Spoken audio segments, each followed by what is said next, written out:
La première fois que l'on parle en langue, c'est le jour de la Pentecôte. Donc, dans Actes 2, 1, 4. Le jour de la Pentecôte, ils étaient tous ensemble, dans le même lieu. Tout à coup, il vint du ciel un bruit, comme celui d'un vent impétueux, et il remplit toute la maison où ils étaient assis, et des langues de feu leur apparurent divisées en deux, et se posèrent sur chacun d'eux. Et ils furent tous remplis du Saint-Esprit, et se mirent à parler en d'autres langues, selon que l'Esprit leur donnait de s'exprimer.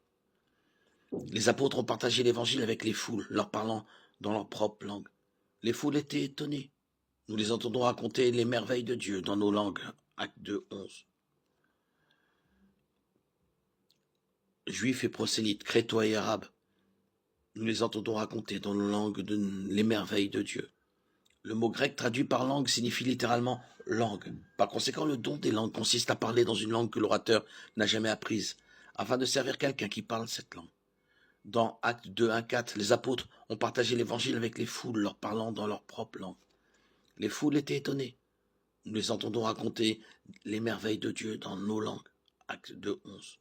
Le mot grec traduit par langue signifie littéralement langue.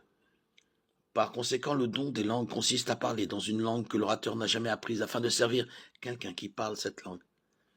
Dans 1 Corinthiens 12, 14, l'apôtre Paul parle des dons miraculeux en disant « Et maintenant, frères, si je vais à vous et que je parle en langue, à quoi vous servirai-je si je ne vous apporte que quelques révélations ou connaissances ou prophéties ou paroles d'instruction ?»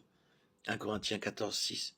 Selon l'apôtre Paul, et en accord avec les langues décrites dans les actes, parler en langue est utile à celui qui entend le message de Dieu dans sa propre langue. Mais il est inutile à tout le monde, à moins qu'il ne soit interprété, traduit